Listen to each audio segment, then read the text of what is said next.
মুশফিকুর রহিম আজ সংবাদ সম্মেলনে বলেছেন যে বাংলাদেশের টেস্ট ইতিহাসের এটাই হচ্ছে বেস্ট টিম।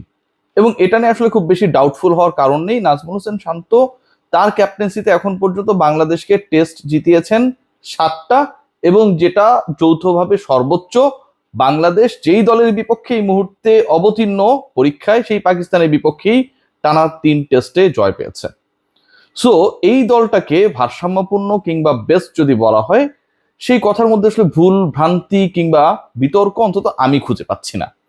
এখন এই মুহূর্তে বাংলাদেশ যে টেস্টে বেস্ট টিমটাই খেলছে, মানে বাংলাদেশের টেস্ট ইতিহাসের বেস্ট টিমটা খেলছে, সেই টিমের বেস্ট অফ দ্য বেস্টকে, সেরার সেরাকে, কোন ক্রিকেটার, সেই ডিসকাশনটা যদি আসে, এখানে অনেক ডিবেট হতে পারে। মুশফিকের নাম অবশ্যই আসবে, অবধারিতভাবেই আসবে, যিনি এই কথাটা বলেছেন বাংলাদেশ বেস্ট টিম। নাজমুল হোসেন শান্তর নাম অবশ্যই আসবে, এবং আরো একজন ক্রিকেটার যার রোলটা আসলে মুশফিক শান্তর মতো না। ব্যাটিংয়ে তার আসলে অবদানটা সেভাবে নেই, কিন্তু বল হাতে যে কোনো সময় ম্যাচের মোড় ঘুরিয়ে দিতে পারেন, নাহিদ রানার নাম আসবে। সো বাংলাদেশের বেস্ট টিমের best of the best cricketer যদি আপনি বিবেচনা করেন, এই 3 জনের মধ্যে এই মুহূর্তে ভোট হলে নাহিদ রানা আমার কাছে মনে হয়, সরি টু সে, মুশফিক এবং শান্তকে হারিয়ে টপ করবেন। আগামীকাল সিলেটে সিরিজের যে দ্বিতীয় টেস্ট পাকিস্তানের বিপক্ষে বাংলাদেশ খেলবে, সেই টেস্টে এই best of the best cricketer according to my knowledge, to my opinion, খেলবেন কি? প্রশ্ন রয়েছে নাহিদ রানার খেলা নিয়ে, আলোচনা রয়েছে ইনজুরি ইস্যু নিয়ে। ইনজুর্ড একজন হয়েছেন, আজ কে হয়েছেন সেই আলোচনায় যাচ্ছি, এবং এবং আলোচনায় রয়েছেন তাসকিন আহমেদ আসবাল। কি কারণে সেই আলোচনায় যাবার আগে জাস্ট একটা ছোট্ট সুখবর আপনাদের একটু দেই, পরে ভুলে যেতে পারি। সেটা হচ্ছে বাংলাদেশের এই মুহূর্তে যদি আপনারা যে আপনারা সবাই জানেন যে স্ট্যান্ডিং ওয়ার্ল্ড টেস্ট চ্যাম্পিয়নশিপ, সেই স্ট্যান্ডিং এ বাংলাদেশের অবস্থানটা হচ্ছে 6th, এবং বাংলাদেশ 6ষ্ঠ অবস্থান।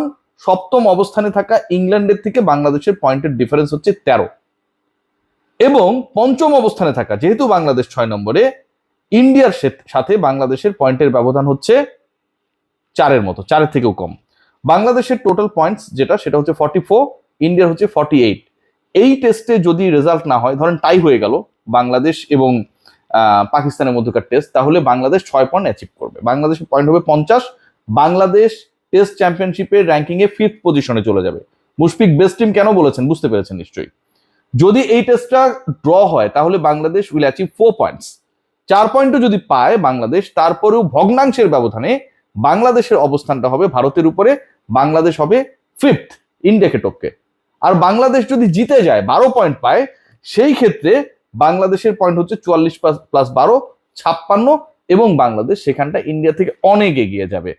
এই আলোচনাটা আমি করার সাথে সাথে আপনাদের জাস্ট একটু জানিয়ে দিতে চাই যে আগামীকালের যে ম্যাচটা অনুষ্ঠিত হবে, সেই ম্যাচে যে 2জন ক্রিকেটারকে নিয়ে কনসার্ন তৈরি হয়েছে, এবং তাদের একজন হয়তো খেলবেন না মনে করা হচ্ছে, নাহিদ রানা, তাসকিন আহমেদ, যেই দুজনে আসলে ঢাকা টেস্টের মোড় ঘুরানো বল করেছেন। নাম্বারস অফ উইকেট যদি হিসাব করি, তাসকিন আহমেদ অনেকগুলো উইকেট পেয়েছেন, ব্যাপারটা এরকমটা না, কিন্তু যদি ইফেক্টিভিটি এবং মোমেন্টাম ক্রিয়েশনের জায়গা দেখি, Taskin Ahmed has did tremendous. Sometimes আমার কাছে মনে হয় equal to Nahid Rana. So এই 2জন ক্রিকেটারের একজন কে খেলবেন না, সেই আলোচনাটা আমি কেন করছি, ইনজুর্ড আসলে কে, সেই আলোচনা আমি কেন করছি। আমরা যদি ঢাকা টেস্ট খেয়াল করি, এই ঢাকা টেস্টে রেজাল্ট দেখতে গেলে খুব ইন্টারেস্টিং কিছু ফ্যাক্ট আপনি সামনে পাবেন। আমি এই মুহূর্তে স্কোর কার্ডটা যদি বের করি, সেই স্কোর কার্ডে দেখা যাচ্ছে যে বাংলাদেশ ঢাকা টেস্টে দারুণ খেলেছে। সেই টেস্টে নাহিদ রানা দারুণ বল করেছে, এবং সেই টেস্টে পাকিস্তানের যদি ব্যাটিং ইনিংসে দেখা যায়, প্রথম ইনিংসে তারা 346 করেছিল, সেখানটায় তাসকিন আহমেদ টোটাল বল করেছিল প্রথম ইনিংসে 18 ওভার, এবং নাহিদ রানা করেছিলেন 21 ওভার। একজন বোলার 145 প্লাস গতিতে তার 21 ওভার মানে 126 বল এক্সট্রা সহ 130 বলের মতো করছেন। এই 130 বলস তিনি করেছেন অলমোস্ট 145 কিলোমিটারের আশপাশে। এটা হচ্ছে প্রথম ইনিংসে নাহিদ রানার হিসাব, এবং তাসকিন আহমেদ 18 ওভার বল করেছেন। দ্বিতীয় ইনিংসে পাকিস্তানের ব্যাটিং ইনিংস যেটা হচ্ছে 163 রানে গুটিয়ে গেছে, সেখানটায় তাসকিন আহমেদ করেছেন 10 ওভার, নাহিদ রানা করেছেন 9 ওভার 5 বল, মানে তিনিও প্রায় 10 ওভার করেছেন। অর্থাৎ এক টেস্টেই নাহিদ রানা করেছেন 31 ওভার, জাস্ট ঢাকা টেস্টে। আর তাসকিন আহমেদ করেছেন 10 ওভার প্লাস, ওখানটায় যদি আমরা যাই প্রথম ইনিংসে যেটা করেছেন 18 ওভার, তাহলে 28 ওভার। এই 2জন বোলারই বাংলাদেশের হয়ে ঢাকা টেস্টে বল করেছেন অলমোস্ট 60 ওভার। এখন এই যে 30 ওভার করে পার বোলার তাসকিন এবং নাহিদ রানা বল করলেন, এই একটা টেস্টেই তারা 3টা ওয়ানডে সমান বল করেছেন। এই এক টেস্টেই নাহিদ রানা 30 ওভারের মতো বল করেছেন, মানে 7টা টি20 সমান বল করে ফেলেছেন। তাসকিন আহমেদের ক্ষেত্রেও সেটা অ্যাপ্লিকেবল সেম ওয়েতে।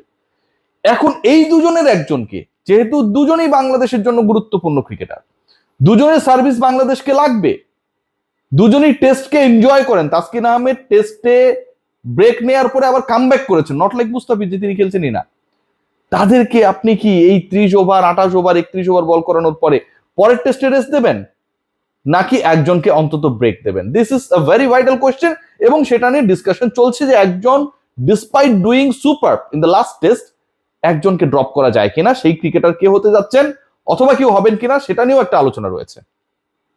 হোয়াট অ্যাবাউট এবাদত হোসেন? আপনারা বলতে পারেন যে তাহলে এবাদত হোসেনের ক্ষেত্রে কি? তাকে বাদ দেখ, এবাদত হোসেন 12 ওভার বল করেছেন প্রথম ইনিংসে, আর দ্বিতীয় ইনিংসে বল করেছেন 2 ওভার, 14 ওভার এক টেস্টে বল করেছেন। সো এবাদত হোসেনকে নিয়ে সেই আলোচনাটা হওয়ার কোনো সুযোগ নেই।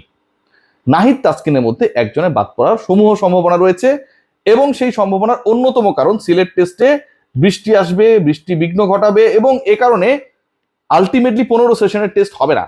সেটা যদি না হয় তাহলে বাংলাদেশের বোলিং ডিপার্টমেন্টে যাদেরকে আপনি রাখেন না কেন তাদের তুলনামূলকভাবে ওয়ার্কলোড কম পড়বে। যদি ওয়ার্কলোড কম পড়ে, আপনি তুলনামূলকভাবে কম বল করার সুযোগ পান, সেক্ষেত্রে আপনি রেস্ট দিয়ে দিয়ে রানা কিংবা তাসকিনকে খেলাতেই পারেন। আবার একইভাবে এই টেস্টে যেহেতু রেজাল্ট হওয়ার সম্ভাবনা কম, সেক্ষেত্রে এই দুজনের একজনকে বিশ্রাম দিতেও পারেন। দুই ক্ষেত্রে অ্যাপ্লিকেবল। বলছিলাম যে একজন ক্রিকেটার ইনজোর্ড, সেই আলোচনা যাবার আগে তানজিদ হাসান তামিমের যে ডেবু হচ্ছে সেটা একটু আপনাদেরকে রিকনফার্ম করি। তানজিদ তামিম পরের টেস্টে খেলছেন, and it's going to be his first test match for Bangladesh. Congratulations to Tanzid Tamim. আমার কাছে মনে হয় যে বাংলাদেশের টেস্ট ক্রিকেটে একটা ডিফারেন্ট অ্যাঙ্গেল ক্রিয়েট করানোর ক্ষেত্রে Tanzid Tamim could be a very very vital cricketer. কারণ এর আগে আমরা দেখেছিলাম যখন গিলি এবং হেডেন খেলতেন, কিংবা ভিরু যখন খেলতেন ভারতের হয়ে, এই ক্রিকেটাররা না খেলতেন টেস্ট, কিন্তু মেজাজটা ছিল অনেকটা টি20 মেজাজের। সো তানজিদ হাসান তামিম, তার যদি ন্যাচারাল ইনস্টিংক্ট আমরা ফলো করার চেষ্টা করি, সেখানটায় তানজিদ হাসান তামিম আলটিমেটলি খুব চেষ্টা করলেও বেশি ঠেকাতে পারবেন না। তার যে সহজাত প্রবৃত্তি সেটা হচ্ছে পেটানো। সো এরকম একজন ক্রিকেটার যদি খেলে এবং তিনি যদি সেটা অ্যাপ্লাই করতে পারেন, আমার কাছে মনে হয় প্রতিপক্ষের বোলিং ডিপার্টমেন্টকে ছিন্ন ভিন্ন করার জন্য এটা খুবই গুরুত্বপূর্ণ ভূমিকা পালন করবে। বাংলাদেশের ক্রিকেটে নাহিদ রানার স্পিডটা যেমন একটা নতুন পালক যোগ করেছে, তানজিদ তামিম যদি ওয়ানডে স্টাইলে বা টি20 স্টাইলে ব্যাটটা করতে পারেন, যেভাবে তিনি ন্যাচারালি ব্যাট করেন, এটাও একটা এক্সট্রা কিছু যোগ করবে। সো তানজিদ তামিমকে অভিনন্দন। এনজোটকে আজকে এই মুহূর্তে যে ছবিটা আপনারা দেখছেন সেটা হচ্ছে আমাদের আরেক ওপেনার সাদমান আউট হয়ে গেছে ইনজুরির কারণে, তিনি পরের টেস্ট স্কোয়াডে নাই। জাকির হাসানকে কল করা হয়েছে, কিন্তু এর মাঝে মাঠের এই ছবিটা বানানো না, এআই না। আপনারা অনেকেই অনেক ধরনের কমেন্ট করতে পারেন, মনে করতে পারেন মাহমুদুল হাসান জয়ের। সো মাহমুদুল হাসান জয় যদি is not capable to play the next match in Sylhet against Pakistan, তাহলে বাংলাদেশ একদম একটা ফ্রেশ ওপেনিং পেয়ার নিয়ে মাঠে নামতে যাচ্ছে, এবং সেখানটায় তানজিদ তামিমের সঙ্গী হবেন জাকির হাসান। এবং পরের যে পজিশনগুলো রয়েছে, নাম্বার 3-তে মমিনুল, নাম্বার 4-এ মুশফিক, নাম্বার 4-এ শান্ত, নাম্বার 5-এ মুশফিক, নাম্বার 6-এ লিটন কুমার দাস, এগুলোতে কোনো পরিবর্তন নেই, হবার সম্ভাবনা নেই। মেহেদী হাসান মিরাজ এবং তাইজুল ইসলাম এই দুজন স্পিনার থাকবেন, 8 জন হয়ে গেল। এবং 3 জন পেসারের মধ্যে নাহিদ রানা তাসকিনের একজন থাকবেন, একজন বিশ্রামে যেতে পারেন, আবার দুজনও থাকতে পারেন, যেহেতু পুরোদমে টেস্টটা হবে না। এবং এবাদতের জায়গায় আমার কাছে মনে হয় there is a big possibility to allow Shariful Islam again to play a new test match. Let's see what happen. But বাংলাদেশের জন্য শুভকামনা আগে থেকেই। Congratulations to our team for crossing India in the ICC world test championship.